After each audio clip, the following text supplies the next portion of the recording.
The Forsaken Hero. Volume 2. Chapter 9. Crimson Eyes of Destruction. The 28th floor. The temperature was 27 degrees Celsius. As one would expect, this area was hot. It was like summer. After walking for a long time, fighting caused our clothes to be drenched in sweat. The feeling of it sticking to my body was unpleasant. I should have brought a change of clothes. Do you want to use my towel? Hayase took out a lovely pink sports towel from her large shoulder bag and passed it to me. It's like you brought a store, Hayase. I collected all the information from Grand Library that I thought was necessary and packed it into this bag. I've also brought men's clothes. You bought them? Yes. Because I want to be useful to you, Katsurogi, I bought them on the way here. Is that so? Thanks, Hayase. I patted her head in gratitude. Hayase looked down with a bright red face. No, though as a reward, please call me Fuuko. Fuuko. Katsurogi. Fuuko was excited and clung to me, rubbing me with her soft cheek. Katsurogi's scent. Fuuko. Since I stink of sweat, it's better if you It's stop. fine. Here, your change of clothes. But, you haven't left for me to change. That's right. I'll take your clothes then. That's no good, Hayase. I'll keep them from getting dirty. Pushing Fuuko aside, Shuri was in front of me waiting for me to undress. No, Hamakoshi, my bag is large. No. It's fine, I'll hold them. But, then Hamakoshi wouldn't be able to fight. It still isn't my turn. Even if one of my hands is taken, be at ease and leave it to me to take out demons from the 30th floor. A virtueless war between maidens unfolded before me. I wonder why. My heart is dancing because two beautiful girls are scrambling to take my clothes. No, it's dangerous for you too. I'll look after them. Hey, stand still. From behind, Tamaki began to take off my clothes. She unbuttoned my adventurer's clothes and took them. How to say, this exchange, it looked like we were a married couple. Tamaki. Leave the rest to me. I already know.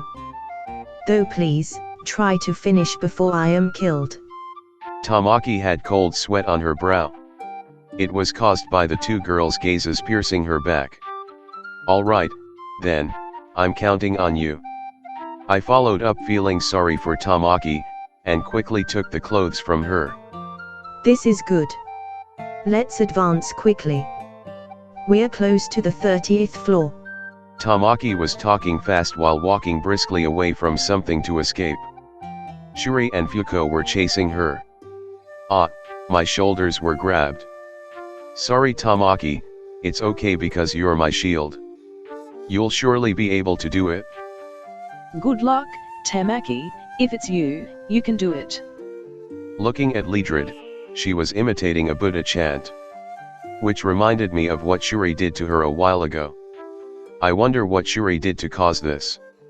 I pitied Tamaki since Shuri and Fuuko closed in on her. It was a scene that made me recall the earlier drama. The 30th floor boss room.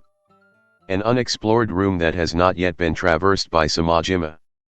That guy had finished capturing all the way to here. He captured the 30th floor, according to what Meyer coaxed out of him. Everywhere except here was definitely captured. In other words, we had no information. Overestimating our strength too much would be a third-rate negligence.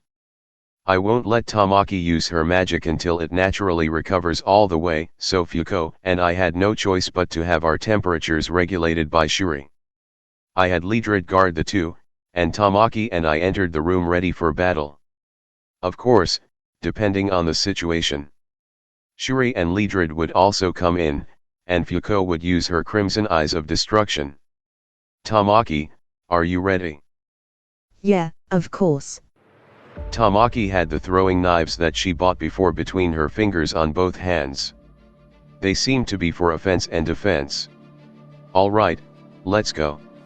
I opened the door and Tamaki threw 10 knives as the first move. They curved to the left and right and went flying towards what was enshrined in the room. With shards of bone falling off of its body, the Bone Knight's eyes were bloodshot. It held an ominous black katana in its right hand, and a pure white katana in its left. It uses dual katanas. Wind. I accelerated Tamaki's knives with my magic. However, the swordsman knocked them all down with both of its swords. And then, it stood up and leapt at us in a straight line. Let's go, Tamaki. I already know. Tamaki defended against the black katana with her knife, and tried to kick away the bone leg. However, the Bone Knight stabbed its white katana into the ground to stop the blow. Reacting to the swordsman, Tamaki nearly tripped. Once again, the Bone Knight came at her with its black katana from above. Wind. I shifted the trajectory of the black katana slightly to the side. Tamaki used the chance to escape. Its sharp gaze turned to me. It looks like it changed its target to me. The Bone Knight prepared the right side of its body, bending at the waist, and was already approaching me with the point of its sword. Whoa. I bent backwards to dodge. I couldn't see how fast the Bone Knight's momentum was. I, who barely evaded death, forgot about regaining my balance. I was surrounded the Bone Knight with an earth shield on 4 sides. Multi-guard, crush. Ah, that's my technique. Ignoring Tamaki, I opened the hands that I had clenched tightly. There was no choice for it to escape the earth shield but to leap up out of it. Sure enough, the Bone Knight retreated to the sky. However, I already assumed that it would. Leedred. Shuri. I got it. Yes. The two understood what I wanted simply by my calling their names and attacked the Bone Knight, who had taken to the air. Devil Flame. Leedred hit it with 3 of her unique abilities magic simultaneously. The Bone Knight skillfully repelled them using its 2 katanas. Break. Shuri's hit pierced the Bone Knight's chest. Furthermore, she planned to destroy it from the inside. Wind blade. The wind blade overflowed from it, and its body flew apart. I did it. No, not yet.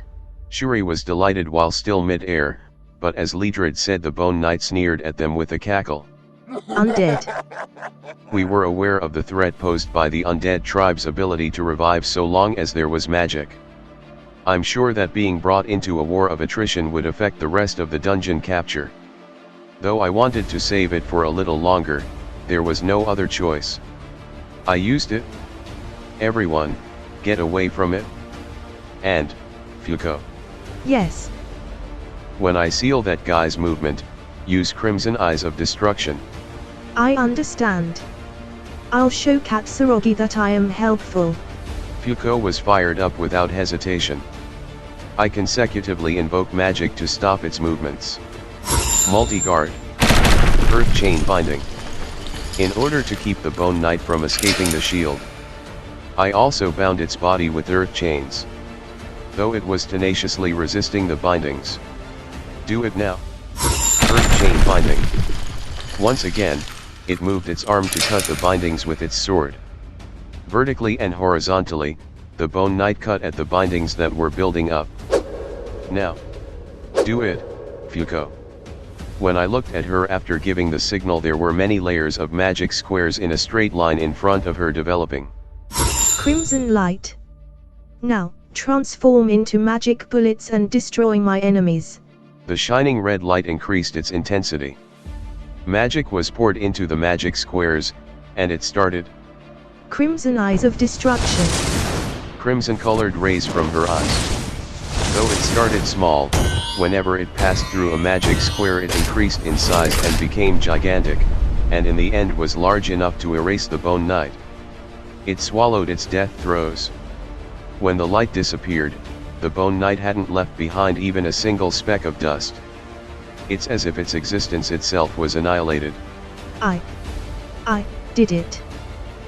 Because a large amount of her mana was consumed at once, V2Ch's breath was rough. Even with the bone knight missing, we didn't see it revive.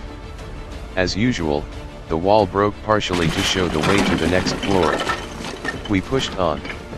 At least, we thought so, but This is. I thought that this would be troublesome. It's a lie. This will be troublesome, won't it? only V2Ch, who didn't know the strange situation, tilted her head to the side. Conversely, the four of us that knew of its existence had four different reactions to it, though we all sighed out. Now there were two things, one to the left of us and the other to the right. In addition, it wasn't the stairs, but the transfer magic squares that should only appear once you capture the bottom layer of the dungeon.